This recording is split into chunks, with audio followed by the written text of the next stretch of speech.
How we doing, everybody? Welcome back to the Inside the Shell podcast with your host, Ryan Shell.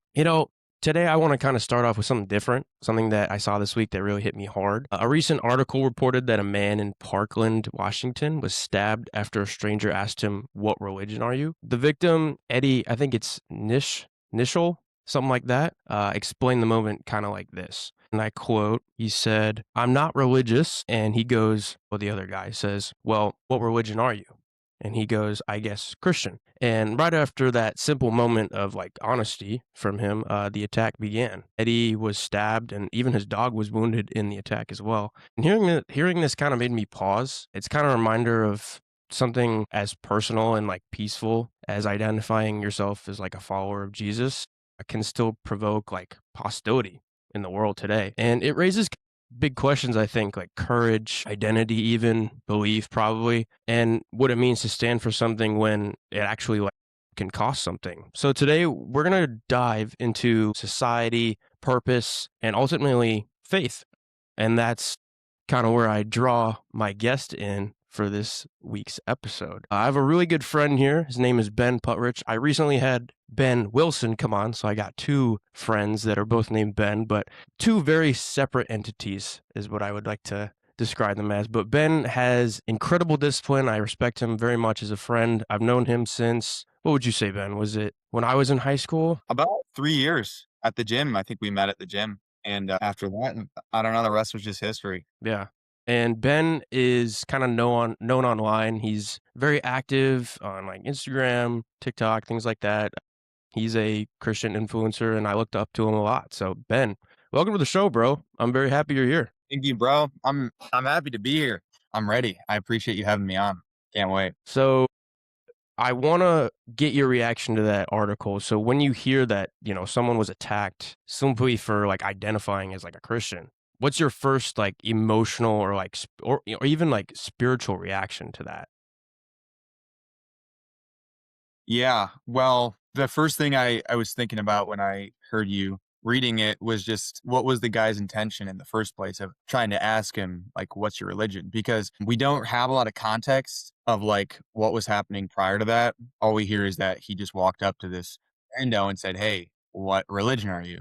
Mm-hmm. And then after the guy told him that, he's like, "Hey, I don't know. I'm Christian, I guess." Then he stabbed him, which is, I mean, that's just insane.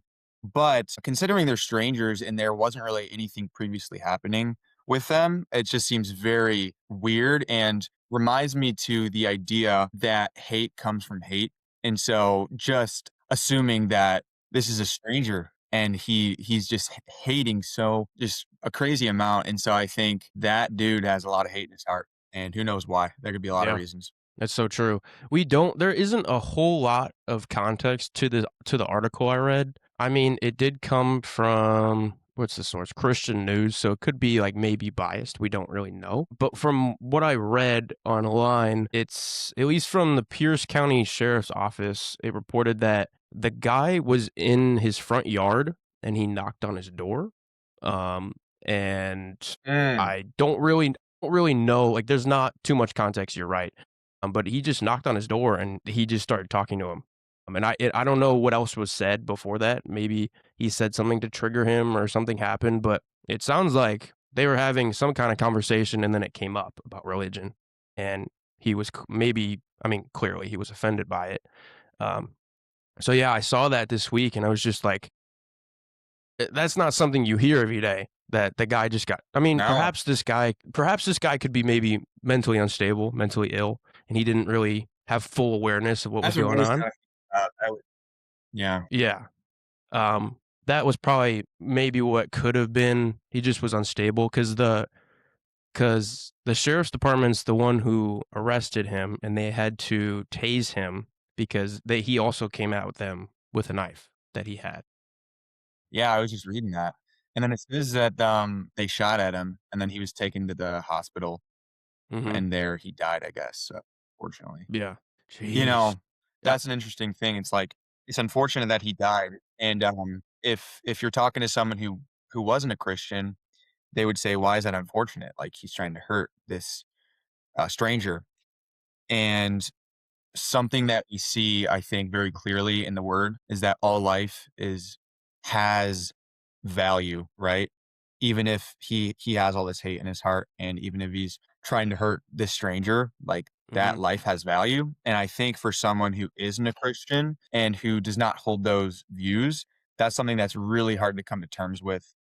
And so Yeah. I just think that's a very interesting story. And yes, this guy probably had some issues happening in his head, because Mhm. I cannot imagine a world in which that just happens left and right. Yeah. I definitely think, like, we don't know the full story, and I feel like we never do with the news, so, yeah, that's a really good take on it. Do you think that says something kinda bigger about, like, our cultural climate we're living in right now? Like, The in terms fact of that the guy would do that, yes, do you think that kind of means something more on, like, a grander scale than what we're like, taking that case at face value, do you think there's kind of more meaning behind it, or do you think there's what do you think? yeah, that's a good point. Well, I think it's kind of hard to relate to the guy who did attack the other man, because when you ask that question, the first thing I think about is how could I relate to the guy who tried to, and, he attacked the guy. So, like, how could I relate to him to try to understand why he did it?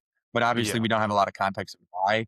And so, assuming it was just a random thing, that implies that he just has this hate in his heart, and this feeling that he just wants to hurt anyone, like, Mhm. and to come to that place, I think there's a lot of people at that place, not necessarily that they want to hurt other people, but they come to a point in their lives where they don't have enough vision for their life, like why they're alive, what they're supposed to do, anything like that. And so they resort to things I would term it as like extremism.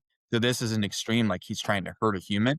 But there are a lot of extremes in this life, and that can come to drugs, that can come to prostitution, you know, a lot of different stuff. And so I think this is just one of the routes that you could take when you're in a place of such hurt and confusion with your life. And I think that all really comes down to a lack of identity and understanding why you are alive and what you're supposed to do on the earth as a human, I guess. Yeah, that's a good answer. It's almost like he was so lost, and maybe he almost you could say, like, we were talking about maybe he's mentally ill, but what if he lost his purpose? Like, what if he was to the point where he did not know what to do with his life that maybe led him to, maybe he wasn't in on good terms with God. Maybe when he heard that the guy was Christian, he's like, well, maybe he was Christian, maybe he is Christian, and he got upset that the way his life was turning out there, and maybe it just didn't go his way. I don't know, it's something to take into consideration because we don't know the whole story. Yeah, 100%. What do you think about it when you, like, hear a crazy thing like this? What's your, like, reaction to it? I mean, everybody has, like, emotions, everybody has, like, their knee-jerk reaction to things. So, of course, when you read, like, the headlines and, me as a Christian, you as a Christian, and many people out there that are Christians, like, they're gonna read that and go, like, he's, you know, what's the term for it? It's like spiritual racism. That's not the term for Yeah, it. yeah. Um, No, I know you he's he's it's that. discriminating against yes, Yes. he's discriminating against another religion, another faith, I guess. So my knee-jerk reaction would just be like, this guy sucks. Like this guy, Yeah, yeah, like this guy sucks. Like this guy doesn't know what he's doing. This guy, you know, yeah, is imposing his will on us and he's making corruption, things like that. But then, like I said earlier, not taking it at face value and like actually reading the article, reading all of the type of things that you would find in it and all the evidence, you're like, okay, well, then your brain kind of starts to like make up new possibilities. Like we were talking about, like, what if he is mentally ill and unstable? What if he is going through something and he's struggling? Maybe he's not on terms with God. Maybe you could even say the devil took hold of him. You could even say that too. That's another concept that we might not know because the devil is real and we see it all the time. Our society makes things, or I feel like the devil has made things um, when you read the word, you see how different it is to our society today. But yeah, that's another aspect we could consider. Yeah, at first I was like, what's going on? Like, why would this ever happen? But that goes along with any other crazy news article that you hear today. I mean, like, uh, there was a right. case that I've read about. I think it was last Tuesday, and it was like a 15-year-old rapes and murders a 12-year-old Mm, in Cleveland. And it's like, really? like Wow. we it sucks because we're so numb to it now, and things like people don't. I wish there was a news for good news. Like I wish there was a news station that focused on the Mm, positives. dude, I You like know, that. I because like that. the news is always. That's why I don't watch the news very much. I'll rather like read a New York Times post or something. But it's just so negative. There's so much negativity and negative energy around it. So I feel like you know it's just crazy because you hear crazy stuff all the time. So my knee jerk reaction is like, oh my gosh. But then you again do your own research, think about different possibilities that could have happened. So I think it's tragic, truly. Yeah, I don't know if I wanna know, I wanna Yeah, be right. not close to whatever that is. Yeah, I would agree with you on that. But I think we should move into quote of the week. That was a really good overview of the article. I thought I'd share it just because I thought it was interesting. But for the listeners out there, new listeners, old listeners, if you're here, we do quote of the week every single podcast. So where I'll share something, Ben, you'll share something that you've either learned, took value from this week, or it's just a quote you live by. And I'm going to quote myself here because I say it every podcast in the exact same way, but I'll let you go first. See what you have. Alright, see what I have. Is it okay if I have 2 things or Oh, dude, you have the floor now. Heck yeah, it's okay if you got two things. Yeah. Okay. I would say I do have a couple things that I've been thinking about recently. One's a quote and one's more of a principle, I would say. Um, the first one is this quote that I heard. I don't know who it's a quote of. I probably heard it on Instagram, if I'm being honest. But pretty much what it says is that if your aim in life is to experience, you can't lose, or you will win all the time. It doesn't matter what you do, you will always win and you won't ever lose because we so easily go through life with a lens of if this isn't the way I like it or want it or the plan I had, then it's wrong. Like Yeah. that's not how it's supposed to be.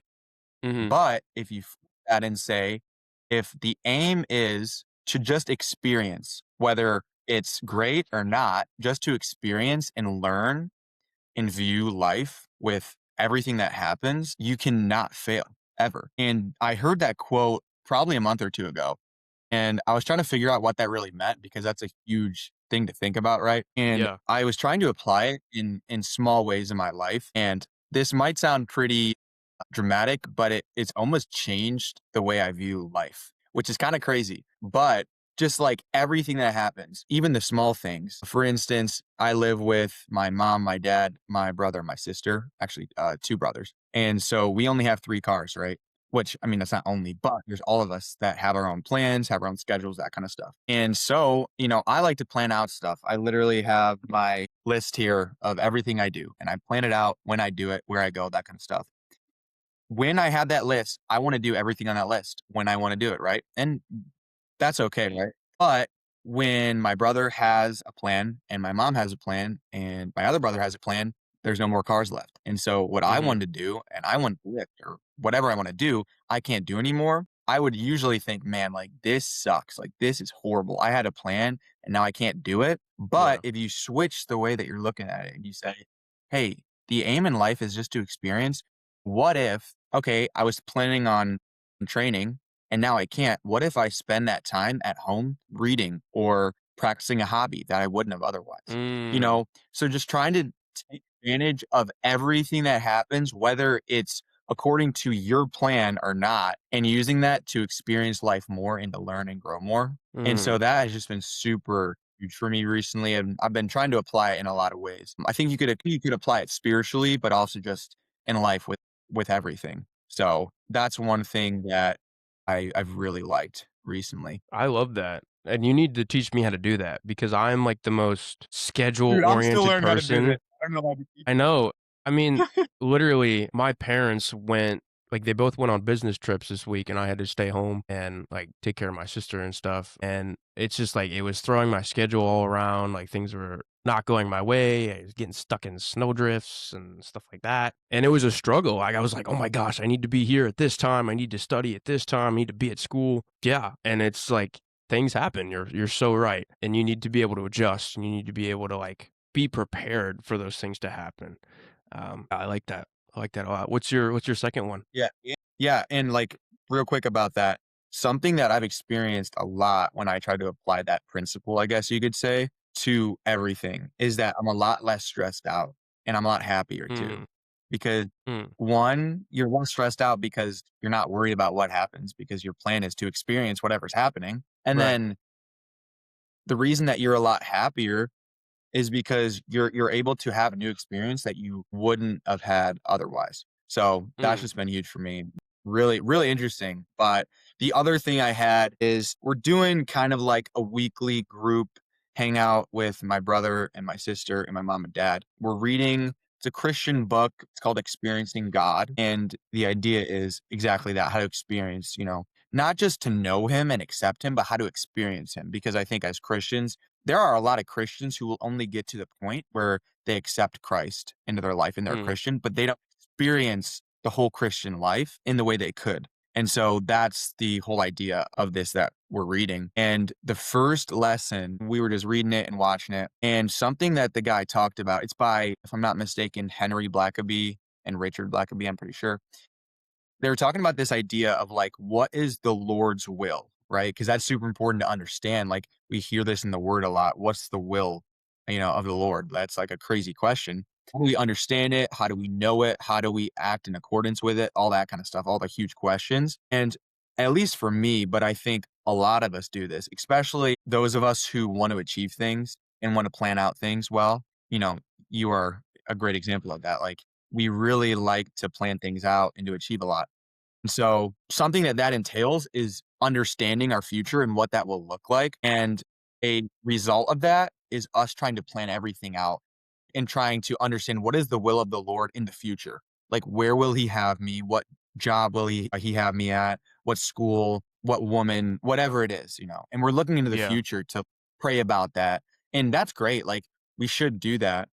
But something that they highlighted is you are able to live in the will of the Lord right now, like right in the Yeah. present. Because I would always pray about the future, like, Lord, what school do you want me to go to? Like, please Mm, reveal it to me.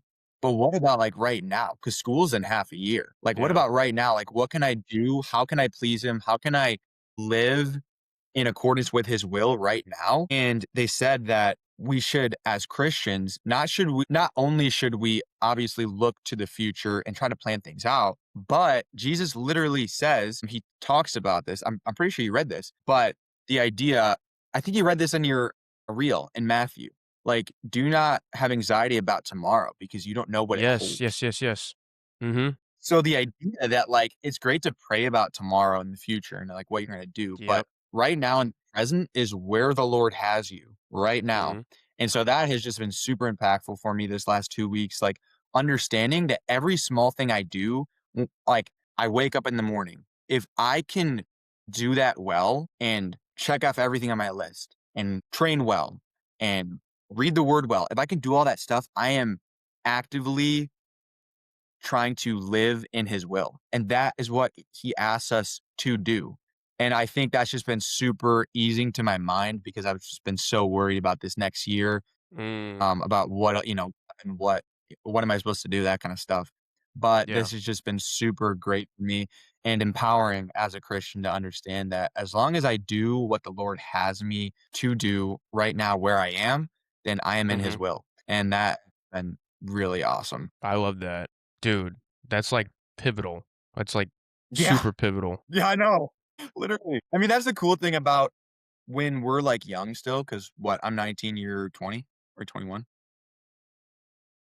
Yeah, I'm 20.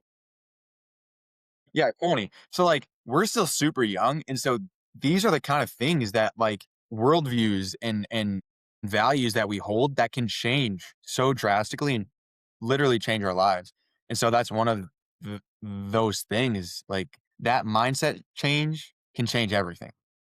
Mhm. So, yeah, like, it really was wild to hear that, and it was one of those things that you hear that the Holy Spirit just, like, imprints it in your head. Like, the whole Yeah. week, I couldn't stop thinking about it, like, I don't have to worry about the future, I had to worry about where I am right now, and, Yeah, that was really cool. The Lord spoke in that way really well, so that was awesome. That's insane. I love that you brought up the verse that I put in my reel Yeah. today, but yeah. That reel, hopefully it does well, but we'll see. But, no, I love that verse because, we kind of sometimes we forget, like, God is the highest being in the universe. He created it, right? And time is relative. He's beyond time, he's beyond space, and we often think like, "Oh, like, can you show me the future?" When in reality, like, he doesn't give us like, he controls that. I don't think we really have a right to be asking for the future. We need to be present in the now. We need to Yeah. have, Yeah. like, a good sense of awareness now and ask for wisdom at that point in time. Like, he's beyond time, right? We are not. We're at the singular point in time. And now you can get technical on me and say like, "Oh, it's 16 plus hours in Tokyo. They're living the next day. They're in the future." No, they're still in their point in time. So, yeah, I love that, dude. Yeah. Uh, So that was the 2 things for me, few weeks, but what about you? What do you got? mine was mine was weird. I actually put it on my story today because I listened to it because I have this class. It's childhood development that I'm taking for my psych major, and she made us watch this TED Talk, and it's called like 30 is not the new 20, and the person speaking is like a clinical psychologist. Her name is Meg J, but like Meg, Megjay, not Nutmeg, MJ. like Meg. Yeah, no, Yeah. yeah. Um, but I put it on my story because it was just like it kinda hits you really hard, at least for me. I don't know, maybe I'm reading too much into it because it was like a Canvas assignment, I don't know, whatever. Um, Essentially, this is just one of the quotes she talked about, and she said, "Most people look back on their 20s and think, 'I wish I would have done things differently,' or 'I wasted my 20s. I wasted my time.'" And then she said, "Don't be that person." And when going back to like time is relative and time isn't infinite either. Eventually our world is going to come to an end, unfortunately. We'll probably not be there for that, but it will come to an end. Things will all cease to exist at one point in time. And it really made me realize like, you have a decade, for a lot of my college students that are listening now that I know personally as well. We're in college for 4 years, 18 through like 21 roughly. And it really goes to show, like, my mom actually just told me this, like, not too long ago. It's like high school goes fast and then college goes insanely, like, way, way faster than high school does. Like, I'm already a junior. I feel like I'm a freshman still. You blink and then time just goes by. So I think for me, it's like, yes, you do have 4 years in college. Yes, you have 2 years in grad school. Yes, you have, wherever you decide to go. But your 20s, that's like one of the most important decade. That is probably the most important decade of your career. How the rest of your life is going to play out is the decisions you make at that point in time and during that entire decades. For me, it was like if you waste your 20s, like a lot of people have, they say they regret it. And why would you want to live a life where like you actually regret when you're probably at your peak, your early 20s to probably mid 30s is probably your peak of, you're still young, you're still like on the come up, you're still doing your own thing like before you maybe settle down, have a family and you have a job and things like that. Like yes, you're working to get those things, but that is the time to really like have your foundation and build that mountain build that mountain of success that you really want to reach. So for me, it's like choose that, 20 to 30, that decade is so pivotal in every person's life. And a lot of people don't choose to live it to the fullest and they end up regretting it. So for me, it's like, yeah, that hit me like a truck. And I wrote that down in my notes today where I was just like, I've started doing this thing where I'll reflect on something in the morning that I read or listen to or whatever, and then I'll say at the end of the day, I'll come back to it. And in the morning, I say, like, did I get better today? Or did the intention I wrote down for today reflect my actions of that day? Like, I'll come back to it at the end, like, did I do what I said I was going to do in the morning? So I think for at least students in college, for at least people in their 20s going on 30s, I mean, whatever age you can pick up that habit of journaling, but especially as kids my age and, you're going to be a college student here soon, it's very clear and you have a to-do list too, like what you just touched on, but it's just creating that structure and creating that foundation. It's just one of the most pivotal things, I think. So yeah, that's my kind of quote of the week. I have I a don't have question that yeah, yeah. is, um, I like your answer a lot. I think it's really good, and I think that is the right way to look at it is like, "Hey, how can I use this time in a way that I enjoy it the most, but it's also a productive time and I'm not just wasting Yeah, it," that kind of stuff. So you said, like, you don't wanna waste your 20s and you wanna live it. I don't know what exactly you said, I forget exactly what you said, but you wanna live it to its max, right? mhm. So, like, a quick answer, like, what does it look like for you to waste it versus living it, Mm, to the that's a max? great Because question. I think that question will be different, or the answer to that question is specific to every person and what they value as a waste of time or not, you know? So I'm just interested for you specifically, what does that look For sure. Everybody has, like, core values. I actually talked about this in my class today. We were doing, like, interviewee stuff where I was interviewing somebody, like, pretending to be, like, an employer, and then vice Yeah. versa, they would interview me. Like, it was cool. But we talked a lot about core values and what it means to be you, because everybody else has different core values. Like, it could be your family, your friends, it could be mine, I said was honesty, integrity, discipline, things like that. But for somebody that could be wasting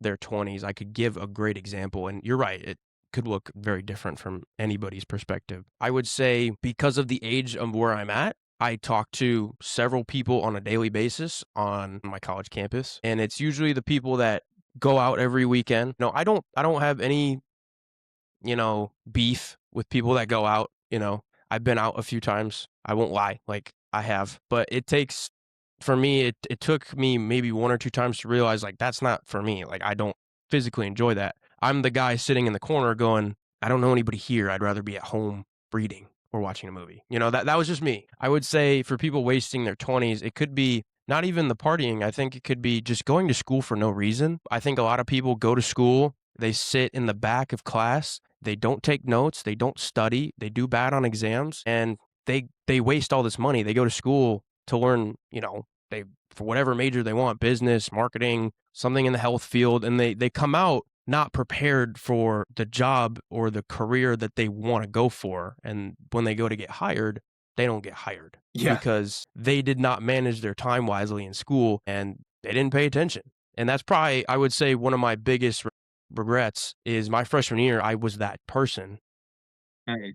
Did not I didn't participate in school. I didn't talk to a lot of professors. I didn't seek out opportunities because that's another big thing is just kind of being so independent where you don't think you need connections. And that's like what college is for. Like you're supposed to talk to new people about jobs and maybe internships. But that would probably be in at least for kids my age, not taking full advantage of why you're in a college, why you're in a good school that you chose to go to and pay for. And if for maybe people that are older or even younger, I just feel like not finding your sense of purpose because I feel like, my purpose is going to change over time. I know that. And I'm sure you know that.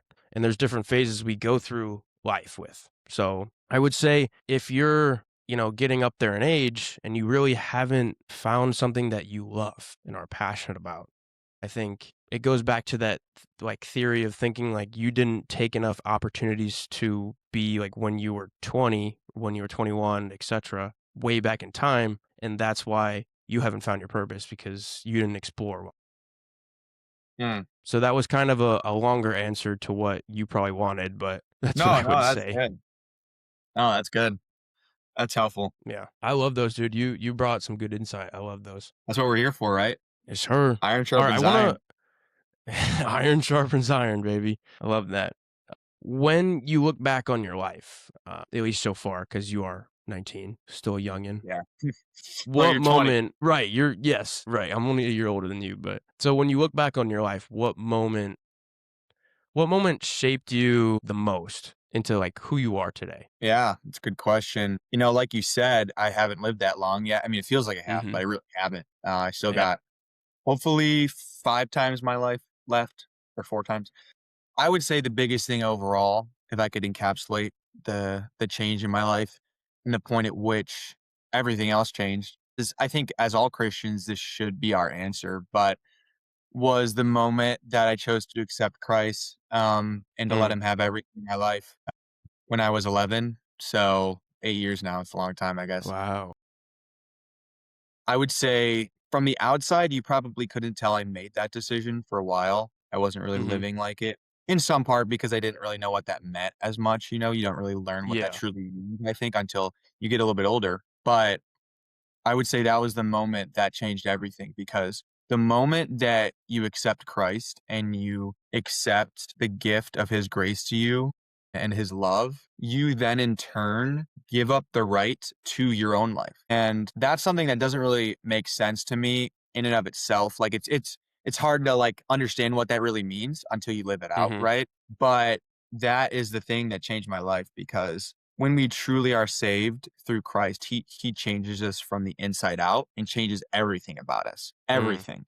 The only thing as a Christian that should not change in our lives after we do accept Christ is the inherent values or character that we have with our genes. Like that's the only thing as a Christian that's not supposed to change. But everything else, the way we speak, the way we act, who we hang out with, Mm-hmm. everything is supposed to be changed when we are in Christ. There's a passage in the Bible that says, we are a new creation. The old has passed away, the new has come. So I would say, to encapsulate everything into one choice or one time when, everything changed in my life, was when I accepted Christ, because at that point on, the old is in the past. Now this is the new. And that's not to say that everything in my life changed at one point, or, I was a great Christian or something. Like I said, I Mm-hmm. didn't really know that to live that out.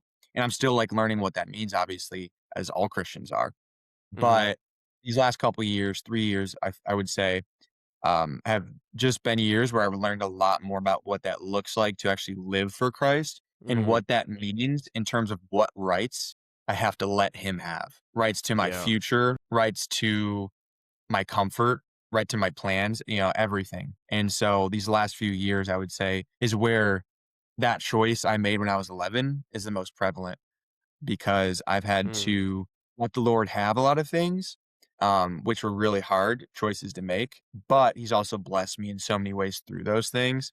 And just I can't thank the Lord enough for the ways that He's blessed me and the opportunities I have and my family and everything, because that is the catalyst for change in my life, is just Christ. Like overall, I would say it's just Christ. And then Mm. obviously there's smaller ways that can kind of play out, like the gym and, online coaching or like whatever it is. But that is the one thing I would say for me. Jeez. You said you were 11? Seriously? Yeah, I was at I guess it didn't really explain what the context was. I was at like a youth youth camp, and I don't really have that exciting of a testimony, but that's not the point of a testimony. A Yeah. testimony is to testify about how you were broken and how the Lord, you know, deemed what was once lost, right? The lost sheep. And so for Mhm. me, what I was feeling in that moment, was just the guilt and shame. I got exposed to porn and a lot of things online very early, when I was like 9, probably. Mm. So at that point, I was Wow. already with it for a couple of years, and I thought that was super early. But now, if you look at what's the average age that children are exposed, it's when they're 9 or 10. So I guess that wasn't that crazy to think. I felt like I was the worst human in the world. I just Mm. knew I was so in my sins. I just felt so bad. How could the Lord love me after I have screwed up so horribly? Yeah. Especially when I was 11, I experienced that so much more, because I felt like I'm not supposed to be here yet. Yeah. And like I was exposing my eyes to things that were a lot older than, I guess all of us should see. But Mhm. so, yeah, that was the reason that I gave my life to Christ, was just because I was exposed and it was experiencing the shame of the way I'd lived. So yeah. Yeah, and you notice how a lot of testimonies when people talk about their faith, it's always through suffering. It's never through, you know. I talked about this. We talked about this in our Bible study last week. Like when people share that they go through a crazy change, it's always about they went through suffering. Something traumatic happened to them. They got in a car crash and they have PTSD, or, their parents died, or something crazy happened. They went through a really hard time, they had a divorce, etc. And it's usually, and I love that you talked about the sheep story, the lost sheep, because that's exactly what a shepherd is supposed to go do. A shepherd will leave, 99 of his sheep to go after that one sheep that's lost. And that's an exact description of what Jesus Christ and God is. God is the shepherd, and he's always trying to help us find our way. Now, unfortunately, not everybody finds their way to him, and that's a cold hard truth. I mean, we talked about it. The first thing we talked about with the guy with the knife stabbing the Christian guy. So yeah, it's unbelievable. But I loved how you touched on the sheep, because that story to me, it makes me feel like, even though I've done XYZ, even though I've done and committed sins and I am a sinner, I can always find my way back to Jesus. And that's Mm. and they actually told that story in church. I want to say a couple months ago they touched on that story, and I was just like, I remember shedding a tear when they talked about it, because I'm like, "Oh my gosh, like this, I could so relate to this," and I'm sure many people can. They've done so many wrong things that they've battled mentally and spiritually. They're just like, I don't know what to do, and they get to a point where they are so broken down and they don't know what to do, and they turn to God, and then God redeems them. And Jesus, sacrifices himself on the cross for our sins. So our sins are already forgiven. However, but we even though we sin, like, I guess the way I would talk about sin is, it's real, it's here. People do sin. I'm a sinner, you're a sinner, but try not to sin. Like, if people, the biggest sign of somebody who's trying to live out a Christ-like life is somebody who tries not to sin, who tries, like, even though they probably still will fall victim to it, they still try not to.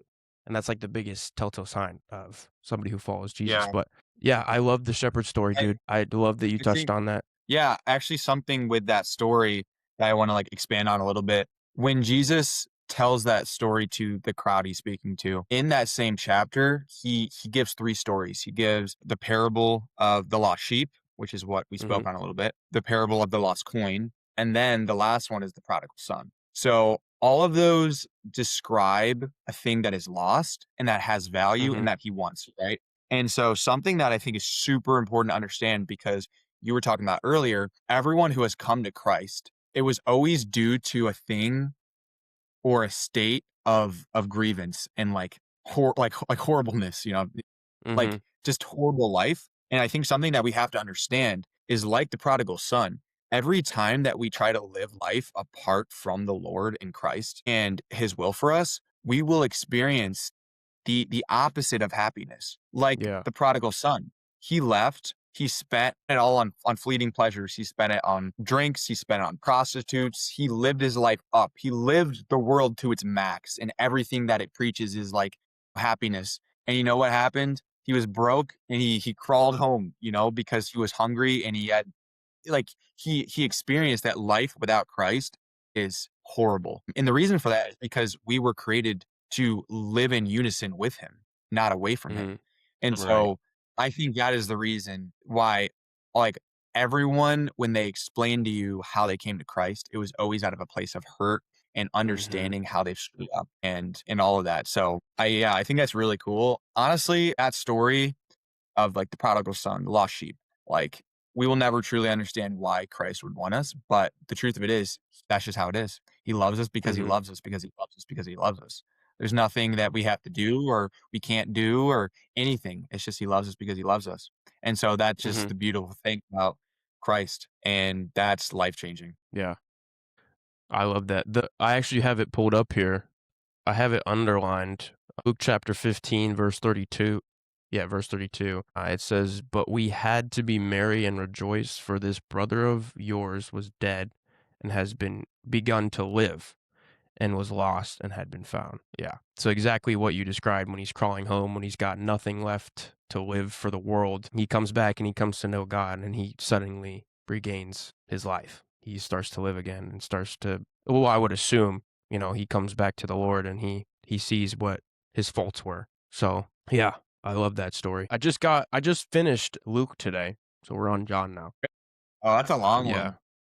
Yeah, I'm excited to read John because my grandpa was telling me, he's like, call me when you get to John. And I'm like, all right, I got you. John is super good. There's a lot in there, especially like Hmm. John 1, at the beginning was the word, crazy. Yeah. I do have one question for you though, because it's something that I will still struggle with, and it's a not a it's kind of a touchy topic, but I don't know. I'm sure a lot of viewers would have this question as well. I was reading Luke today, and it talked about two men that were with Jesus when he died on the cross. The two sinners, I think one was a murderer and one was a A thief, few I yeah. believe. Yes. And the thief is heckling Jesus like, if you're the son of God, like save us, you're the king of the Jews, etc.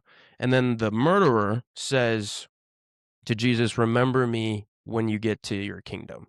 Remember me when you come back. For me, it's hard to, because I always compare this to like crazy, insane people that have been in our society, like Jeffrey Dahmer, great example, or Ted Bundy, right? I'm pretty sure Jeffrey Dahmer, like, I don't know if he was sincere or not, but before he died, he was like, I believe in Jesus. And he like praised the Lord, essentially. And to me, I don't know if it's sincere. I don't think anybody does, but he would, or God. But for me, it's like hard to wrap my mind around the fact that what if like Hitler is running from the US and losing the war and is like, he's getting cornered from all different sides of the war and the conflict in World War II, and it's like he prays to God and he repents for all of his sins. Like for me, it's hard to believe that a man like that, like Hitler or Ted Bundy or any psychopathic killer, can get to heaven. To me, that's been a struggle, but I do realize that it is possible. But do you struggle with that as well? And if Yeah. you do, how would you kind of how would you kind of explain to somebody, even though he like somebody repented for their sins, but they've done all of these sins, they've committed genocide practically or something, and they can still go to heaven? Like, how would you explain that to like a non-believer? Yeah, that's a really hard question.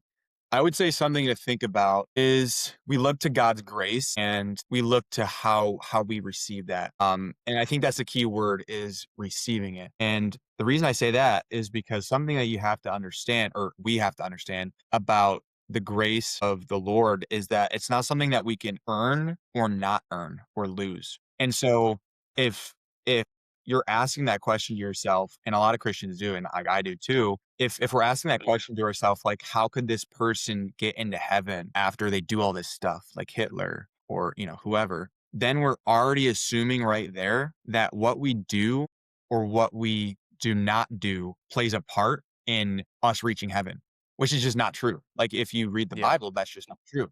So Mm-hmm. I would say that is where we have to have a true understanding of the grace of God and how we receive that, and the part that we play and the part that we don't necessarily play, which is that our works or our lack thereof don't change that grace or earn it or lose it in any Mm-hmm. way. And so I know that's kinda something that when I realized that and, like, I'm reading the Bible, all this stuff, that's kinda hard to deal with, but something that I like to say to Christians, I like to explain this to them, or not Christians, to non-Christians, when they ask, like, "Well, what if I do less things that are wrong?" And then you have, like, Hitler who did a lot that's wrong, quote, unquote, and you quantify it. Like, I would assume I'm okay to get in heaven because I wasn't that horrible, but he can't Mm-hmm. because he was really bad, right? And so Yeah. what I try to like bring the image of is, let's say you have those round cotton things. You use them for like they're like the round cotton Cotton balls? uh yes, yes. You have two of them, okay? Bro. Yes. Two cotton balls, okay? The small ones. And they absorb water or like fluids really well, right? Like really quickly. It spreads out really quick. So it's kind of like if you have two of those. One is your friend who is not that horrible, and then one is Hitler, and he's really horrible, right? And you have blood, right? And so if you weren't that horrible, the blood represents our wrongs, right? Our wrongs. And so the friend who's not that horrible, you might sprinkle a few drops of that on him because he's not that horrible, right? But that whole all of it is red because it spreads to all of it. Even if there's just one drop, all of it's red. Okay. Mm. And if you look at Hitler, okay, he did a lot of wrong, right? So it's not just one drop. It's like a whole, everything on there. It's a It's gallon. still red. Yeah. If you look at them, wait, that one's red and this one's red too. So how do we tell who's worse or who's not? And then you Mm. understand that point. Like everything that we do wrong leads to a life away from Christ. Mm. Even if that's one thing, even if that's one drop red. So when you ask that question, it's just a flawed question, I guess, at its core, which I'm not accusing you because we've all asked that question. But what I'm trying to explain is the preface and the roots of that question are placed or are asked out of a place of not understanding the Lord's Yeah. grace in the first place. And so Yes. what happens then if we have these red things, right? These two red things. What do we do? Like, how can we clean that? Jesus is the bleach, and bleach is going to wash all the red away. And if that's one drop, it's going to wash it all away. If it's, a lot, it's going to wash that away too. And so that's just something that we have to trust the Lord with, that Mhm. he knows what he's doing with his love and his grace. And that's not really something for us to understand why or how that works. But I'm glad I don't have to because I'm glad that I can now in Christ, I am a new creation. I am washed clean with the bleach of Christ's blood. And that I can't lose that because it's not what Mhm. I can do to earn that or lose that, but it's all through Christ's work. And so how that applies to me is how that applies to Hitler or anyone else who would have, went to the Lord at the end of their life and said, Lord, I've wronged you. I've wronged the world and I Yeah. want you. It's like a true, like for me, I struggled with it for a while, but I've come to terms with it now. It's like Jesus is the sole answer to all of our problems, and the further we get from him, things don't go our way, unfortunately. That's why the world is the way it is now, is because many people, I Yeah. would honestly say like 80% of the world is from God. Like we are so far from him. And that's why there's a ton of corruption going on now. I love the cotton ball example. Where did you come up with that? Like that's insane, dude. I don't remember if I've heard it or came up with it, but if I did, it was a long time ago. But that's just in my head because it's such a good example and like way to view like the grace of God and how Mhm. when we wrong him, it's not a quantifiable thing. It's like once there's one drop, it's all red. There's nothing that you can Yeah. do. Yeah, that's insane. But it just goes to show, like, no matter how far gone you are, like, this is where I come to terms with it. No matter how far gone you think you are, you can always repent. You can always come back and be like, and if you're sincere and you mean everything, you will be forgiven. And I think that's like one of the most beautiful things I've ever seen. And going It back is to the simple. story, Yeah. yeah, Awesome. going back to the thief and the murderer, like we see two ends of the spectrum where the thief is mocking Jesus and then the murderer is like, "Hey, like I'm a murderer. I've done wrong. But like remember me." He's like essentially he's like, "I believe in you and I know I've done wrong and I've wronged you." And he tells Jesus like, "Remember me when you reach your kingdom." And Jesus, I'm trying to remember what he said word for word, but it was something along the lines of like I will remember you, but that's not what he said. But it was something more profound than that because it's He Jesus. said, He's never. you'll surely I tell you, you will be with me in paradise today or something like Yes, that. you'll be with me in paradise. Yes, That yeah. is a But it was crazy just a story. question. Yeah, it's just a question I had because somebody brought that up to me recently, and the way I explained it, he said it made a little more sense to him, but it really got me thinking. I was like, yeah, that is a really dark, interesting Yeah. question that That a is lot a of very people good question. don't. That yeah, a lot of people don't like think about it too often. So I thought I'd ask it, dude. And you had a great Yeah. response. I loved it. That's a really good question to ask. It's hard to explain too, but you just have to trust, especially if it's like with your friend, he's asking and you don't know how to answer it. Or you're like, I might screw this up. Just like Mhm. trust that the Holy Spirit is with you because he is, and he's Mhm. going to help you. So Yeah. So let's kind of switch gears. Let's go back to your story now. On your page, like your Instagram page, you have a lot of like transitions from year to year, like you progressing throughout. You go from early teenager, like going through puberty and now Oh, kind yeah. of like, well, you're still going through puberty, but like, later down the road, how you've changed and for the better, and you Right. have those really cool transitions. But what Thanks. is like, I guess my question would be, what is a weakness that you turned into a strength? Mm.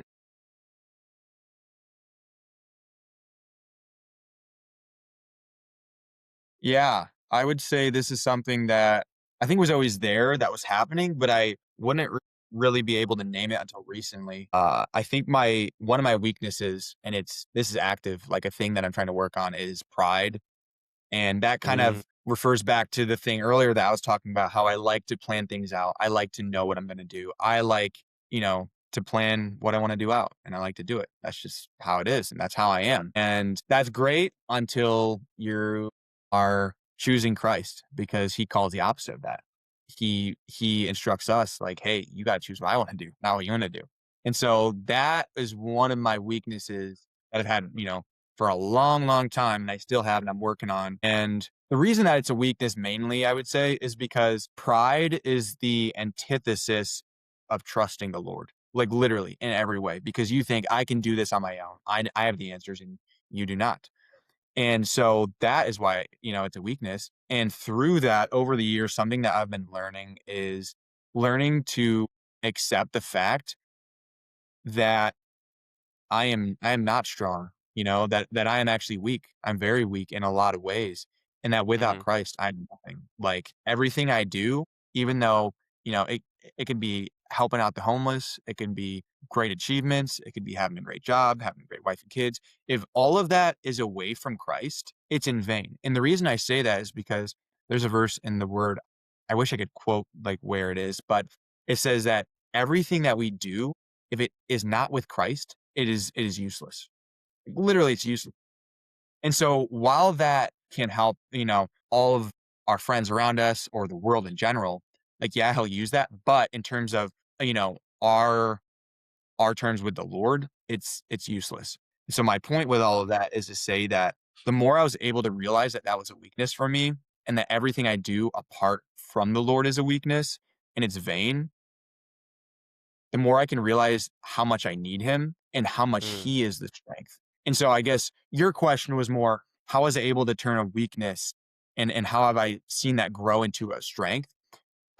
Which is implying like my strength. But I would like to kind of change that question to say like a weakness that I have or had that has changed into a strength that Christ has had through me. And that has just changed a lot about the way I view life and the things I do mm, and the intentions I have with them as well. Not out of pride, but more out of trying to please the Lord and realizing that yeah, I need so bad. I need him so bad that he is my mhm, strength. I'm weak on my own, but with him I am strong. And that's not to say that I always trust in him. That's not to say that I always do everything right, but it is to say that like that is something that has been changing from a weakness into a strength through Christ. wow, that's a good one. Pride is so prevalent now too.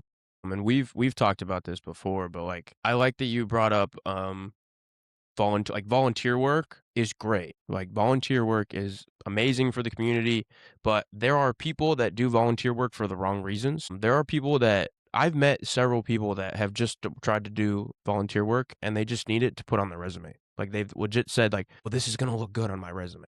I'm like, yes, it will, but that's not the whole point of why you're making clothes for the homeless or feeding the homeless or, working at a food pantry or, like that's not the reason we're here. It's actually, I have a story. It's actually pretty funny. The first time I helped out at our church that we go to was the Thanksgiving basket, like the Thanksgiving meal that you grab a bucket and you fill it all with like Thanksgiving food Mm, yeah. and I was so eager to help out. I was like, yes, this is amazing. It's a great opportunity. I want to feed a family. That would be awesome. Because one of those meals goes to like, a family of, I think, anywhere from like 6 to 10 people. I'm like, heck yeah, give me a bucket. Yeah. And Yeah.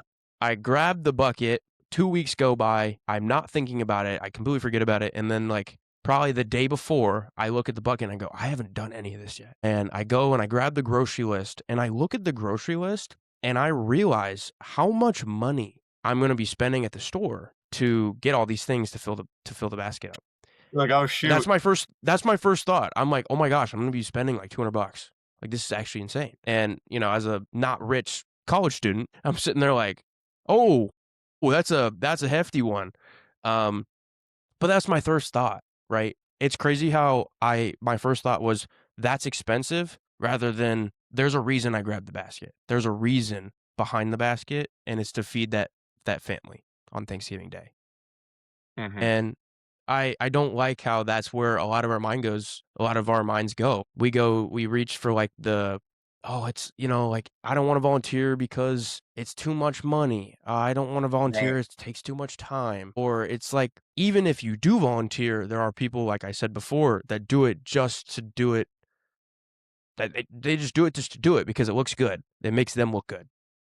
Hmm. But really, if we do it for the right reasons and we do it through Christ and we have him with us while we do it, that's the end goal. That's what we want, right? And I like that you touched on that because you're so right. Because if we do good deeds, I think Paul touched on this in, I Probably. think it was Paul, it's either Corinthians or Galatians, I'm not sure. But Paul touched on this where it's like, if you do good deeds, but they're not for the Lord, or they're not like they're not with him, it doesn't mean anything, just like what you were saying. Yeah. So, Yeah. yeah, I think volunteering is great. By all means do it, but do it for the right reasons. Yep. I agree. I mean, that's one. I mean, like we can say that, but that's something that I struggle with.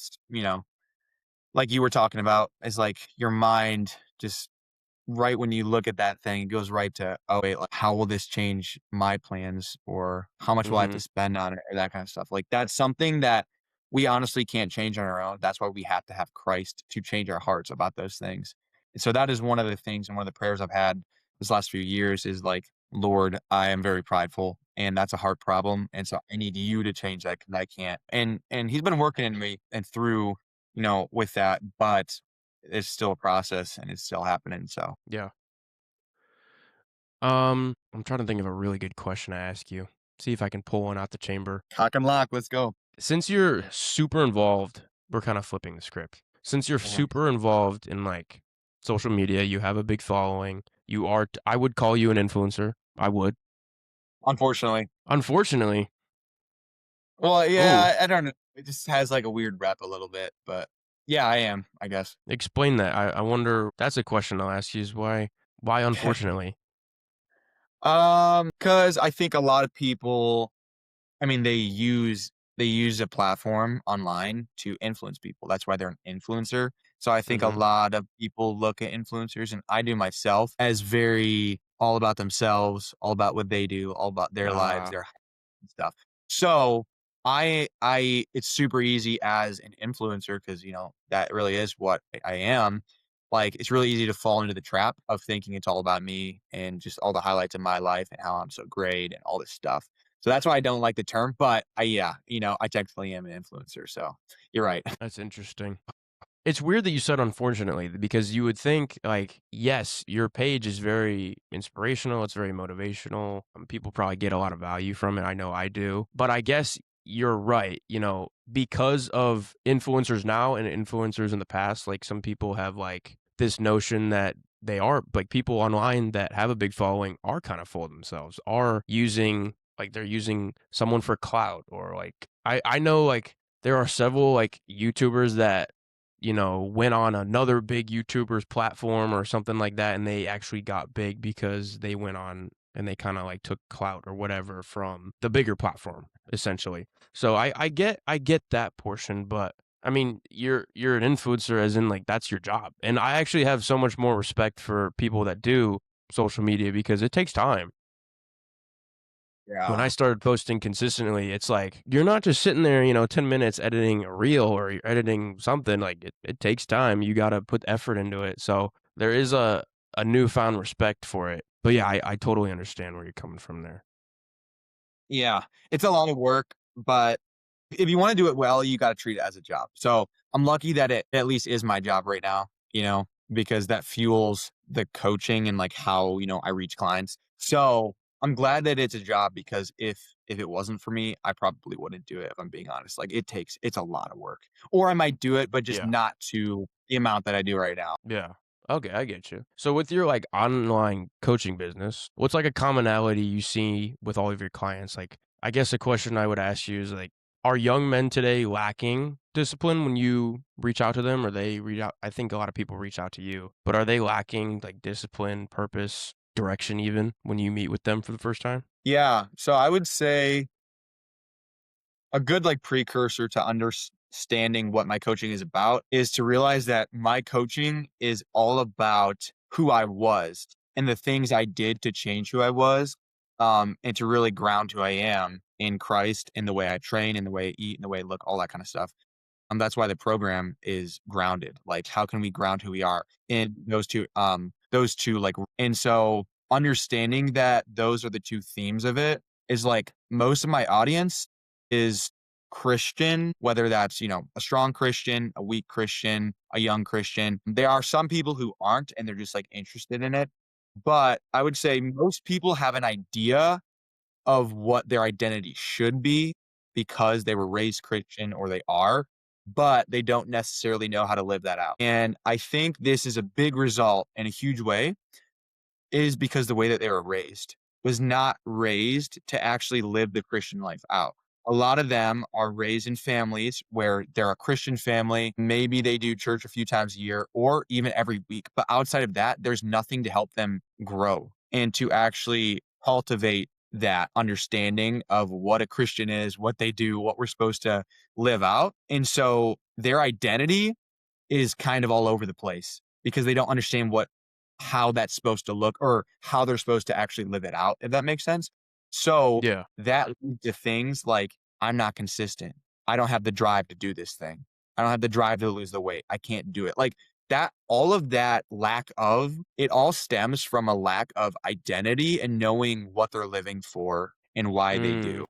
But the reason I want to pull this again to my coaching is not just for clients and it's not just a random thing I created. It's literally what I went through trial and error to change everything about my life. And so mm, I say that just to make sure like you or whoever's listening isn't thinking like I look to my clients as like they really need help and they, are having the worst problems. Like, no, that was me. Like I was there too and I still am. Like I'm still mm. working through all this stuff too. So, yeah, I just wanted to clarify that. But that's really the idea is how can we ground ourselves in Christ ultimately? And then again, in the way that we work out, in the way that we eat, in the way that we look, all that kind of stuff. So I would say, I guess answering your question just overall, what are people usually struggling with when they come to me?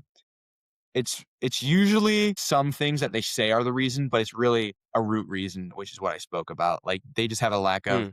identity and a lack of understanding of what they're supposed to do and the way that they're supposed to live because they don't know the importance of what they're living for. Yeah.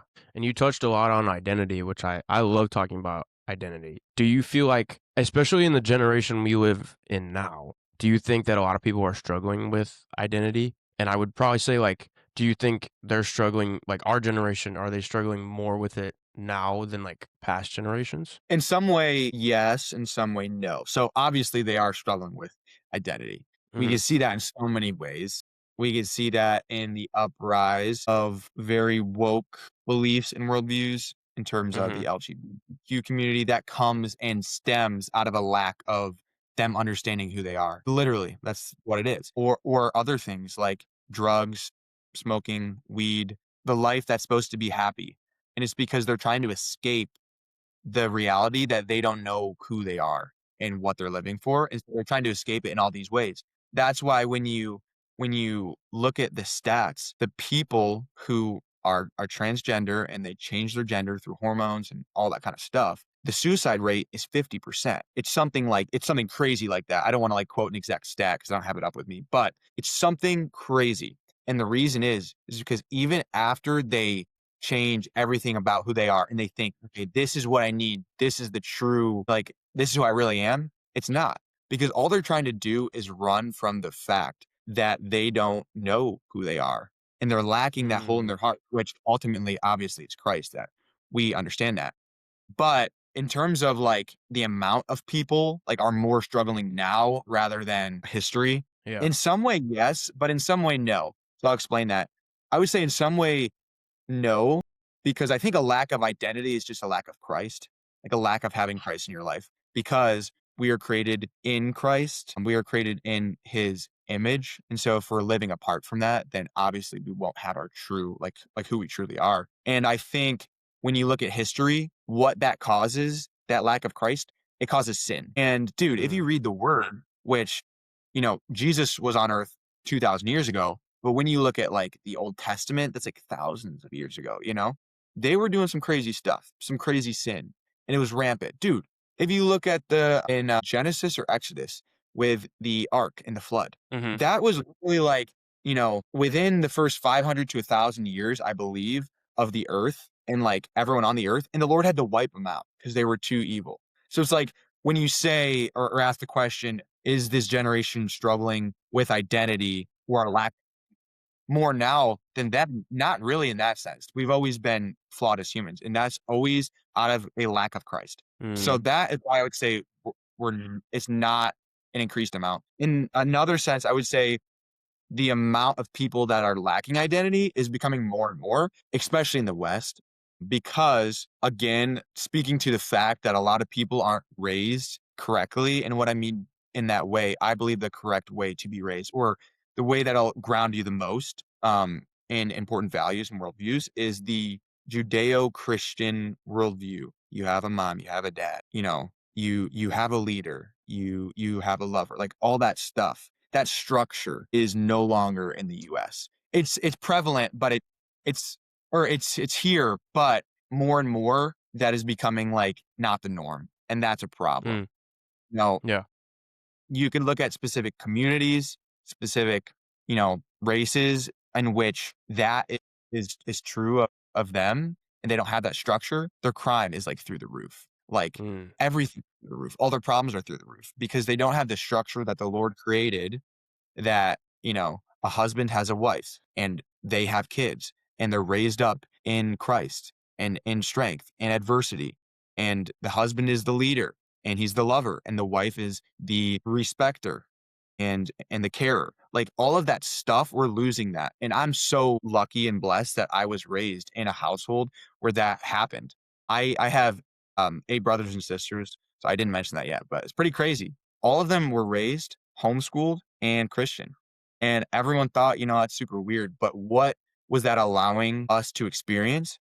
Was allowing us to experience the Judeo-Christian structure that is in the word of the Lord, that I'm led and I'm cared for and I'm loved and I'm taught in my home, and not at some high school where mm, it's not Christian. It's yeah, atheist and it's woke. Like mhm, I would say a big reason in sense why someone would say there is a lack of identity more now than before is because just the structure of the family and Judeo-Christian values is being lost more and more. And so we're mm, seeing an increase of all of these things, which truly come again to a lack of identity, which is ultimately a lack of Christ. mm. That's a great answer. What would you say to an LGBTQ person that believes in Jesus and, like, supports God? What would you say to that person?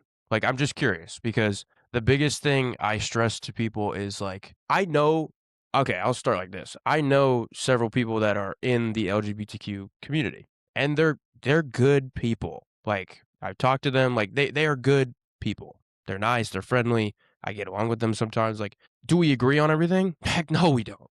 Heck no, we don't. But am I still gonna love them like they're my neighbor? I'm gonna love them just like I'm like it's like the golden rule. Like I'm gonna love them. Right. I'm gonna treat them the way I would want to be treated. I'm still gonna love them regardless of, how they live their life. I still care for them. But I guess my question would be like, if somebody believes in Jesus and they are actively sinning and being, a gay or a lesbian or they're changing their gender or something along those lines, what would you say to them? Um, because there are debates every single day about that stuff. Yeah. I guess this thing is I love those people, but I don't, agree with them, if that makes sense. Like, how would you respond to somebody that believes in Jesus but is actively sinning? Well, I would say believing and, like, actually accepting and living for are kinda 2 different Mm, things. The demons even, it says, the demons believe in James, I'm pretty sure, but they don't live for Christ, he isn't their Lord. So I would say I'm just clarifying your question, like, I would say that yes. those are kinda 2 different things. Mhm. And so, are you asking more for someone who just, like, claims that, "Yeah, I'm LGBTQ, but I believe there is a God," or "I believe Jesus," or are you talking about someone who claims to be a Christian, but is in the LGBTQ community and, like, living that way? I would probably say it's actually a really good question. I guess both is what I was getting at, but I like the Christian who's living an LGBTQ life, if that makes sense. Yeah, I think I'm gonna answer that one because I think that's a more clear answer than the other one because the other one's Yeah. kind of specific to each person, but, and, Mhm. like, how I would go about that. But your question was mainly just, like, what are my thoughts about that? Or what would I tell them if they said, "Hey, is this okay the way I'm living?" Or what Yeah, specifically? that's kinda yeah, that was kinda where I was going with that question. Well, I think with all of these things, if you're asking about something about God or about the rules in the Bible, all that stuff, we look to the Bible, to the Word. Mhm. And so I won't read the verses now, but it's very clear in the Old Testament and the New Testament that if you participate in the LGBTQ things that they do, that is a sin.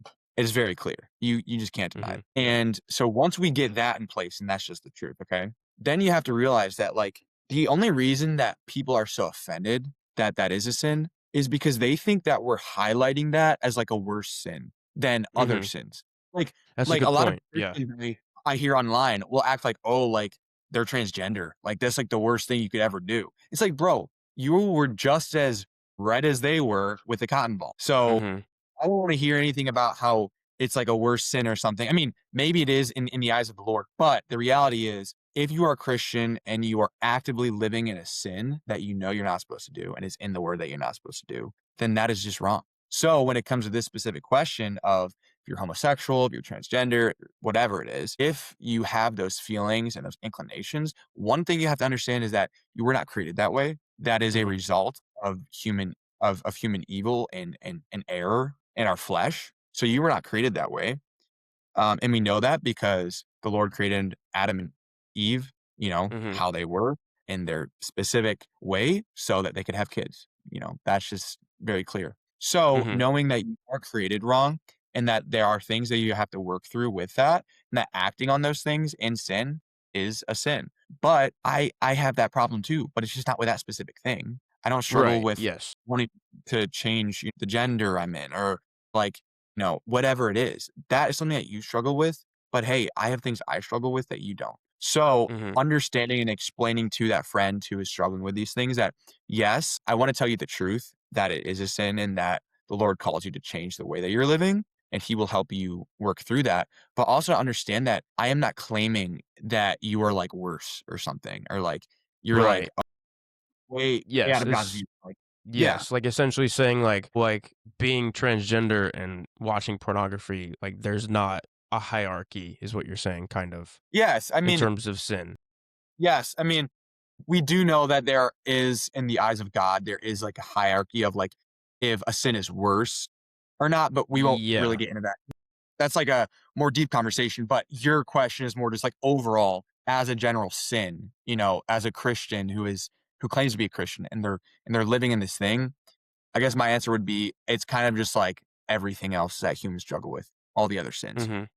Mhm. The only thing we do know that the Lord holds our inherent sexuality, and if we mess with that and we screw with that, literally, like like I don't want to joke about it, but like when we commit sins that hurt our purity, it specifically says in the Word that when we do that, it is the only kind of sin that is against our own selves. Like it actually, I can look up the verse, but is actually it's against what the Lord has created. And he has created us Mm, obviously in love and yeah. and in his image. So that's I guess what I'll touch on with like how horrible it is or whatever. When we break that line of purity in any way, when we have sex before marriage, when we watch porn, when we want to or change our gender, when whatever it is, when we're breaking that, the Lord takes that at a very high value because he created you the way that you are and he has a specific reason for it. So if we try to screw with that and change that, then that it's not a small thing, I guess I'll just say. Yeah, I would definitely agree with you that it's not a small thing. I don't think changing your hormones is ever a small thing. But it's a very known problem in today's society. Like, you hear things about you hear stories about, like, girls or guys that become the opposite gender because they felt like they were, placed in the wrong body, or they felt uncomfortable, and they say things like that, and they put it in a way that, like, you feel for them, and you feel like, "That's weird, that's interesting, that." But I guess it's funny that, we're talking about this now. This same problem came up in a class I was in last semester, and my professor asked the class, like, here's a scenario. This woman doesn't feel comfortable in her own body, right? And, she's going through this, and she's Catholic or something, and she can't tell her parents, she blah blah blah blah. She's, struggling with her identity. And the way I see it, maybe I'm not the only one, maybe I am the only one who sees it like this, but it's like I raised my hand and I said, I'm like, well, maybe the devil is corrupting what this person is feeling. Maybe the devil is promoting something in her mind, and has, like, there could be a demon in her. Hmm. That Yeah. is, to me, that is very possible, because I know the devil is real. Bad things happen all the time. We talked about that with the news. The news is so negative. It seems like something bad happens every single day. And there's way more negativity in our world than there is light. And I think when people are struggling with their identity, and specifically maybe transgenders, it's like they are so lost. They are so perplexed on what's going on with them. I think the devil has confused them. Hmm. Now, maybe for non-believers, that sounds crazy talk, and I can understand that. But to me, that's what it seems like, because we take the devil so light today. Like, people dress up like, I don't know if you've seen, what's his name? Lil Nas X and Doja Cat, like, those two artists have put on, like, devil horns, and they've released songs about the devil, and, like, there's theorists behind that going, she works for the devil. We don't know that. We don't. Right. But there is something there, possibly. Like, they do push a narrative today. I think the society we live in, it's very different. It's very not Christ-like is the best way I could put it. So I totally agree, but it's a tough problem that we have, and I do feel for those people, because they are loved in not just, they are loved not just through, like, Christians, but, like, through God. Like, God loves them. Yeah. I just think they're maybe unwilling to accept that. And however you want to look at it, like, if we have listeners that are listening in today, and they don't believe, or, they are trying to see a different angle from maybe how they perceive what they're going through, or, they're trying to get a new perspective on this problem, consider the possibility, because the world is so vast. Actually, no, let me rephrase that. The world is so small in compared to the universe, and the universe is so small in compared to God. And God is Mm, really I like the that. only thing that matters. To, at least, I mean, obviously your life matters, and the things you do in your life matters, but those are worldly things. Like, when you move on, you're not going to be in the world anymore, and those things won't matter to you anymore, because you'll Hmm. be they will, but I guess what I'm trying to say is, when you move on from this current reality and you go to heaven or hell, or where, that becomes your new reality. Mm, yeah. So you're leaving everything behind, practically, in this life, if that makes sense. I hope that made sense. Yeah, no. It's a hard thing though, because another thing that we understand about the Holy Spirit is that the Holy Spirit, when we have it, him inside of us as Christians, he helps us to have wisdom and understand the word and understand things that non-Christians can't. So that's why we can understand these things so clearly from the word and just, all of this. But to a non-Christian, they're blinded. They have scales on their eyes. And so it's really up to the Lord to take off the blinders of Mm, all of that. And I truly believe that some people who aren't Christians, they do know that there is truth out there, and they know what the truth is, and they know it's Jesus, and they're just trying to hide away from it. But I do also know that there are some people who have lived that way for so long that they truly believe that, like, they are blinded to a point where that's just where they are because they chose to be. And that's hard reality too. But yeah, I do like your answer. Hard thing to talk about, but a good thing because the truth needs to be talked about, whether it's hard or not. yes. Yeah. I think that's how we work through problems. I mean, we can't shy away from it. I mean, like, we go back to, like, the problem of slavery, right? If nobody spoke out about the problem, and like it wouldn't have gotten solved. The biggest way things happens is people talk about these things. There are revolutions, there are things that happen, like there's protests going on right now. Like the way society, the way the world works is we need to have conversations with other people that are opposed to or have different views on a similar problem. But yeah, you're right. It does need to be talked about more. And but the reason people don't talk about it more is because it's uncomfortable and people don't like to feel Yeah. uncomfortable. No. That's the biggest thing. Like you're not going to ask somebody to, perfect example is like you're not going to ask somebody to, present naked. Like that's never gonna happen. No one's gonna go up and do a presentation and nowhere like not wear any clothes. You know what I mean? Like that's never gonna happen because it's the most uncomfortable, probably most embarrassing thing I could think of on the spot. But yeah, and in a way, that's kind of how these conversations can be because they can get really hostile and very embarrassing. And if you Right. lack knowledge in a certain area, like, and it's hard for you to explain some things, like, yeah, it's scary to like it's like treacherous ground because you don't want to offend anybody, Yeah. but you also It's want to war. stand on what you believe. It's war Yes. ground. It's war ground. It's war ground. Yeah. The battlefield. So yeah, I thought I'd bring that up to you because again, it's a big problem in today. I do want to go back to your social media just a little bit. I'm trying to think of a really good question, man, because I I'm have ready. some in here.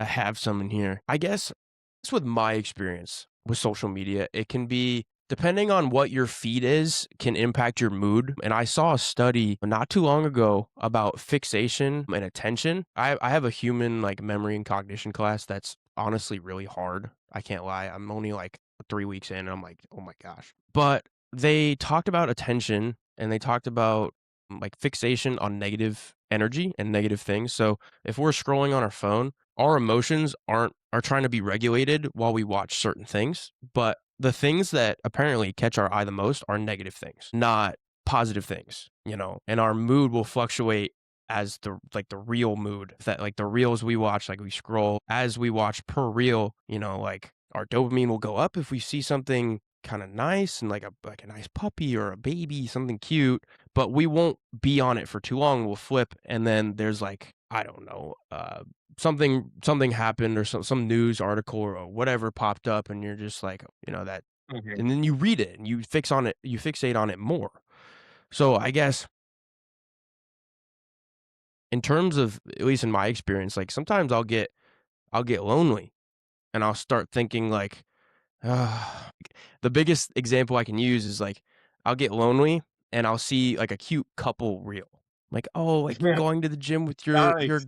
girlfriend or boyfriend. And I'm like, bro, can you eat? Like it feels like a personal attack.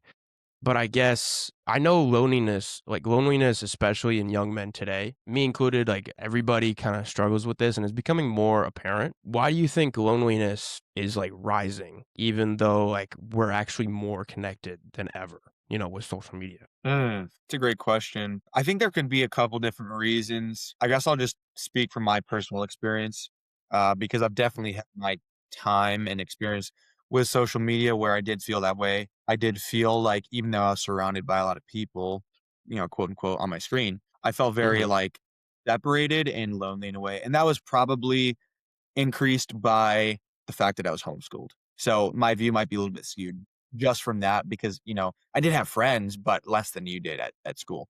So that's something to keep in my answer.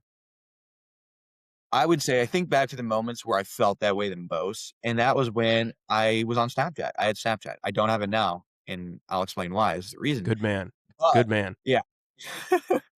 So it was when I had Snapchat, and is when I was just like chronically online Snapchatting my friends, quote unquote.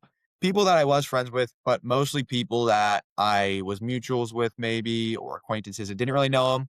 I was just snapping to get the quick feeling of connection, just that it's there, but a lot of the times it's fake. And so that was when I felt the most lonely, which was interesting, like you said, because I was around the most people. I was Snapchatting most people.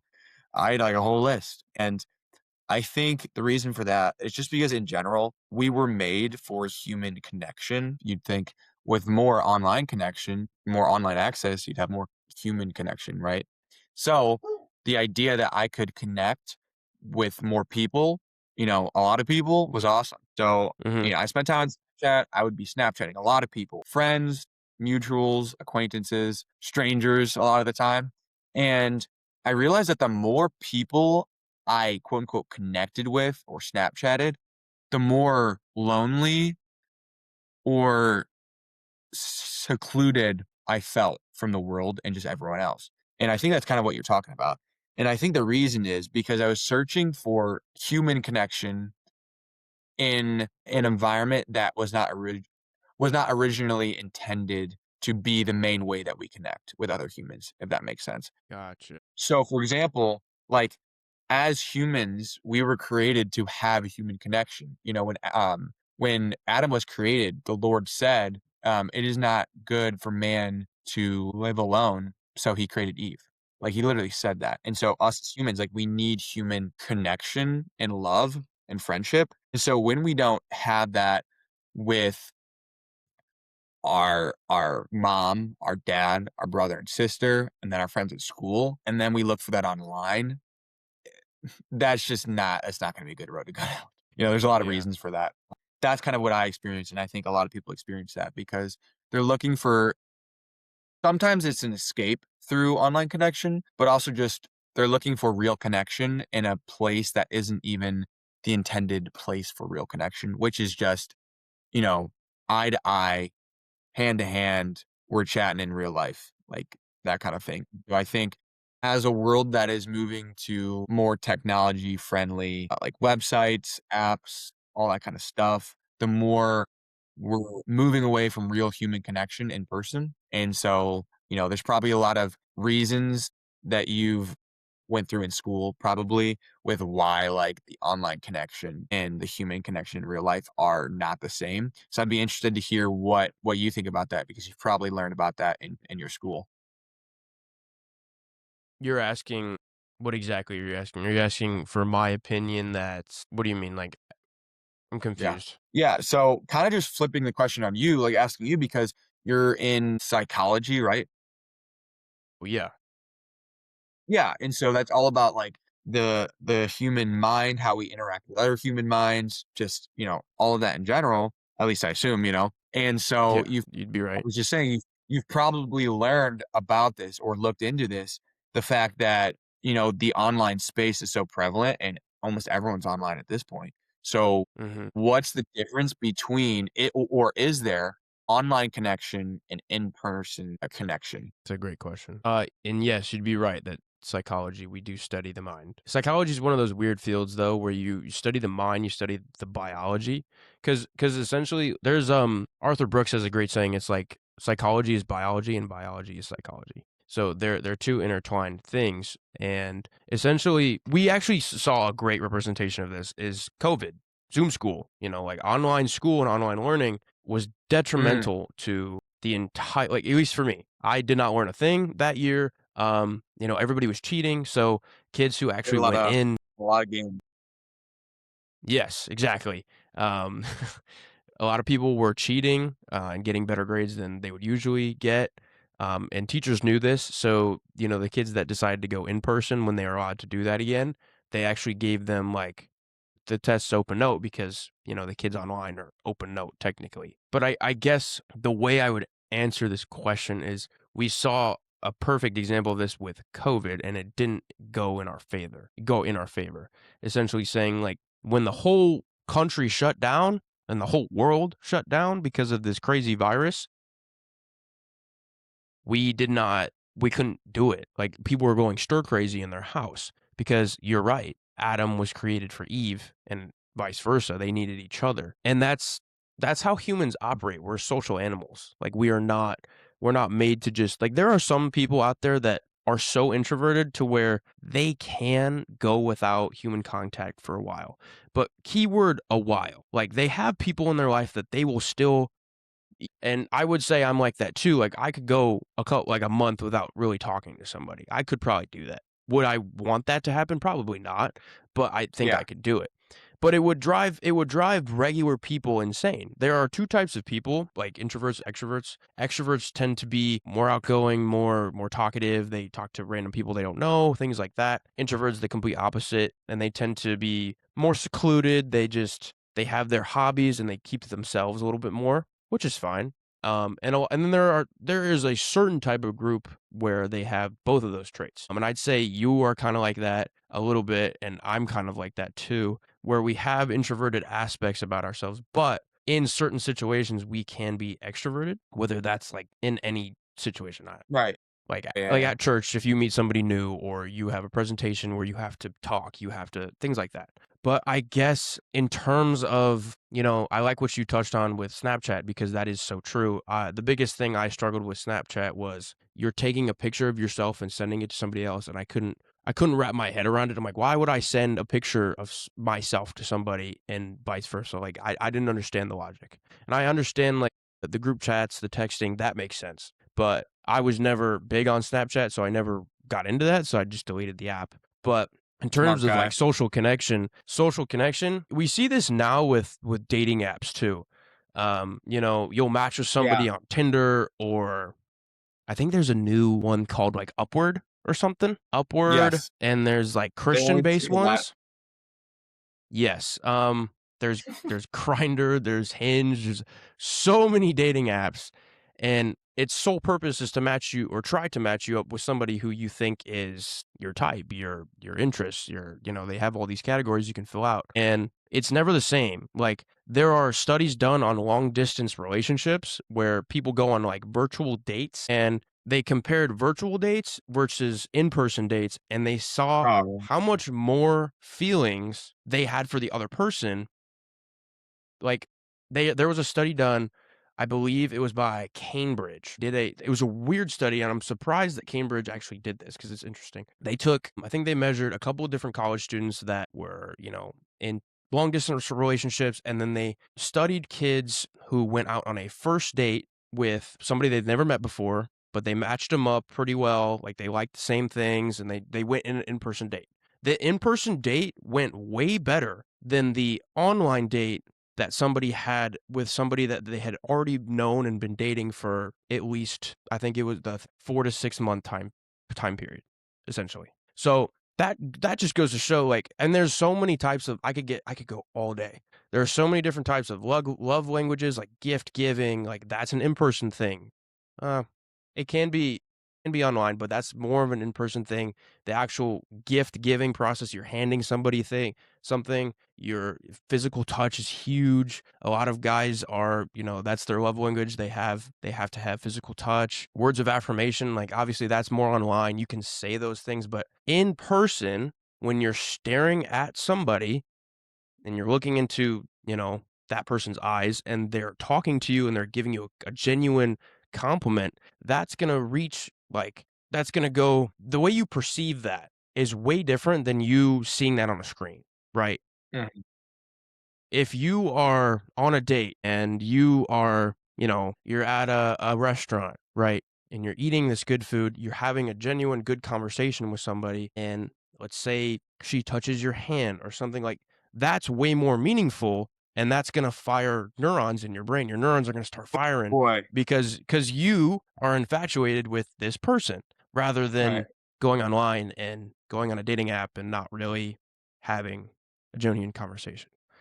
People that are on dating apps, there are some stories though that people like, oh yeah, I met this person on a dating app and now they're my wife. But It's rare. how many of those stories, exist when really it's you meet some random person on some coincidence chance and you happen to be a match. Yeah, I So, think everything that you were just talking about was what I went through because I was in a long distance relationship for 6 months this past year. So everything you're talking about, like, I experienced, and it's possible, like you were saying, like, there are ways that you can make it work, and there are times when it does work out. But I won't go into detail, but the distance aspect of the relationship and the fact that we weren't able to love each other in the ways that you were talking about, whether it was touch, quality time, whatever it mhm. is, that really did have effects, most of the time negative, on our relationship that made it harder to do the relationship. Not that it's not Mm, possible, like, I said and that you said, but it definitely takes something away from that connection that we have eye to eye. So yeah, I totally agree with everything you just said. mhm. I mean, yeah, it's one of those things where you're always up to date. If you have an Instagram account, you have Facebook, any type of social media, you're always up to date on what other people are doing. And I think, yes, that's a good thing, but there are instances where, people talk about like, "Oh, I used to be friends with this person," or "I used to, have a crush on this person," and you develop feelings for that person, et cetera, whatever. And you see what they're up to when you're not with them, and that kinda can either crush you or, there's a couple different alleyways you can take it, but I do think you're right. I mean, social interaction is the key component of what kinda makes us human, and oh my gosh, what the heck? My camera just went buggy for a Hey, second. wow. Hold on, I gotta fix it. There we go. But, no, I mean, when you look at, like, our physiology of things, like when I keep relating this back to relationships because it's so true. Because when we perceive something that's happening, there are chemicals in our brain that might be overstimulated and things like that. Our body will have a biological response to, like the term getting butterflies for somebody is a real thing. And your nerves are, that it's too much stimulus for your body to handle. So you start to like get nervous and you have feelings for somebody. So yeah, I think it's what makes us human. It's one of those things that make us who we are because Mhm. animals can, they can reproduce, they can love each other, but there's more of a higher level of cognition in a human brain versus say a fish or say Yeah. Well, I hope so. well, yeah, right. You would hope our brain isn't the size of I'm trying to think of how big. I don't know, a pea? Probably. Yeah, pea. I mean, when you look at even the dinosaurs, I don't know if you know what a stegosaurus is. Stegosaurus, their studies, I was a huge dinosaur nerd back in the day, but their brain was the size of a walnut, which is why all they did was eat, sleep, and reproduce and protect their young when they had it. So they have the basic instincts. And what I think is interesting is human beings have instincts, but we have a different higher level of functioning cognition that animals don't. Yeah. So that is Yeah. why, yeah, I just think connections are what make us human, or one of the aspects, at least. Yeah, I mean, another thing about that, just expanding on top of the thing about humans versus animals and like, what's going on there. We have a soul and animals do not. And so I think another thing is in-person connection allows us through our senses, through our eyes, through our smell, through our touch to connect to their soul in a way. That's why you can feel a love, I would say, towards a person more than you could than, let's say, your cat. You really love the cat, but would you really love it to the amount that you love your wife or your husband? I mean, I hope not. Yikes. But yeah, you get the idea. Yeah, I understand what you're saying. I guess kind of to wrap this up, I had this question because I can answer it one way, but I feel like you might answer it a different way, and a lot of people might answer it different ways Mm, too. To kind of finish off our conversation today, if somebody's feeling like if there are any listeners at home, if you're ever feeling like, if you are Christian, if you do believe in Jesus or maybe if you aren't and you believe in God or you believe in a all-powerful being, right? How would you if somebody feels like they are far from God, they are far from Jesus if you're Christian, how would you go about saying like what would you say to somebody who feels like they are far from God and is disconnected spiritually? What would be your yeah. advice to them? I think all Christians at some point experience this, and not only once usually. Something to understand, I think, is that as humans, our emotions, our happiness level, whatever it is, always fluctuate. And how that relates to our relationship with God, if we are Christians and we do have one with Him in Christ, is that something that is said a lot in the Psalms, which I try to read every night, and I just love them so much because it's a lot of truth about who the Lord is, and I can relate to them a lot. And so I like reading the Psalms. And something that you see a lot in the Psalms is it always talks about the Lord as a rock. And it just keeps using that word rock over and over again. like the rock. And so when you think of a rock like that, like a cornerstone, it's a rock that will not move. The rock it's just and so when we think of God, I think we should view him in a way in which he is. He is the rock. And so when we feel far from him, it's not because of something he's doing or not doing. He's always there. He's always available for us. It's something that we are doing ourselves or not that is making us either feel like we are far from him or actually are. And so it's a result of our life, the things happening around us, our own choices of things that we choose not to do. And so it can be a lot of different things, but I would say the arching theme is that if we feel far from God, it's not because of him, it's always us. Always a Mm, result of thing we are doing or not doing. And so a really good question to ask ourselves when we do feel like we are far from God spiritually is what am I doing or not doing that is making me experience this? Why? Because it's not him, he's our rock. He's our mhm, refuge. So if he's always there, what am I doing that is maybe making me drift away from him or experience that? And most of the time, at least for me, is because I'm not spending time in the word. And mm, a lot of Christians assume that we can just live the Christian life and not read the Bible. Like I would say and could almost guarantee if you ask most Christians, quote unquote, who actually are Christians and they call themselves Christians, most do not read the word consistently. Most probably do not even read the word once a week. I mean, I would be interested to see what the actual amount is, but most Christians don't live in a way that they're trying to learn about the Lord and read his word and embrace everything about it in their lives. And so what happens when you're not taking in enough of the Lord and his word and his truth and the spirit is you're taking in your flesh and the world and the news and your everything in the world, which is not of the Lord. And so we mhm, feel like we're far. And then we look at our priorities and our priorities aren't aligned. We're taking in a lot of the world, a lot of the pleasures of the world, a lot of the worldviews, a lot of the music, whatever it is, your friends. And we're not taking in the amount of him that we should be, which ultimately is supposed to be all the way, and so we're not right. taking enough God, and so that is a huge reason why I think a lot of people feel that way as Christians, and I know that I have in the past. And so when I increase the amount of time that I was spending with the Lord every day and through prayer and through Christian friends like you, and in Christian groups, I realized that my connection to him was greater because I was choosing things that would place me in a position where I was closer to him. Because again, the Mm, Lord is not a God who moves. He's a God who is a rock and he is always there and he is always close to us. We just have to choose to see that and live in a way that that is the truth. mm, wow. Yeah. That's all I can say is wow. I mean, I'd be interested, what's your answer to that? Because I remember when you were asking, you were saying like my answer is probably this, yours is this, everyone else probably has their own answer. So I'd be interested, like, what's your view on that? If somebody is far from God, how do they find it?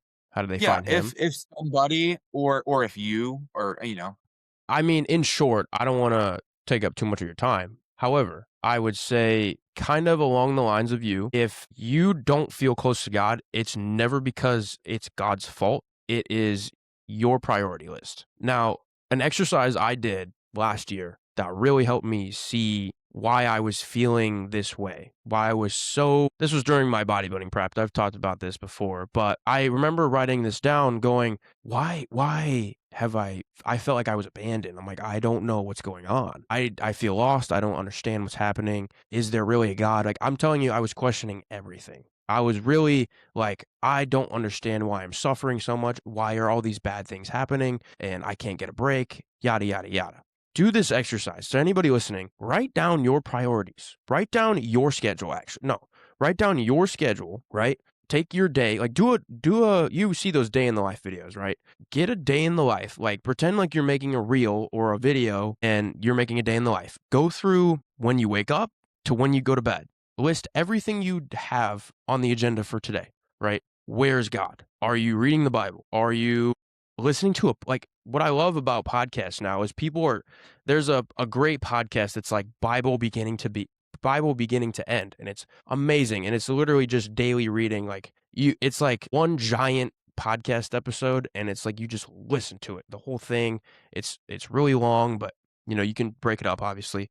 But if you're going through this list, right, and you don't see, you really will see where your priorities lie. Like, I'll tell you, when I did this exercise, I saw work, I saw the gym, I saw, like, including the other cardio stuff I was doing for weight loss. Mhm. So I was doing work, gym, work, gym. That was it. Like, it was just my my internship, and bodybuilding prep. That was it. There was nothing else I was doing. And when I added reading the Bible, and I'm like, okay, well, why don't I wake up 10 minutes earlier? Right. And even though I was already waking up at the crack of dawn, just getting in the Word a little bit, reading one chapter, I felt closer to Him. I felt like there were things that were jumping out to me where I'm like, oh my gosh, this applies to me. This applies to my situation that I'm in, but this was written 2,000 years ago by somebody who witnessed Jesus' life. So I guess what I would say to somebody who's struggling, I've been there. I've been in that scenario where I've felt forgotten, and I've questioned a lot of things about myself and the world and the universe, and beyond the universe as well. What has created all that? But I've just come to realize that I take comfort in knowing that the more you seek out God, the more you see things in your life that He's made, and the more, like, you practice gratitude. You see these things that are gifts to you rather than, curses. You'll see that the more you seek Him out, the more He'll seek you out. The more He'll show Himself to you, I think. So Yes.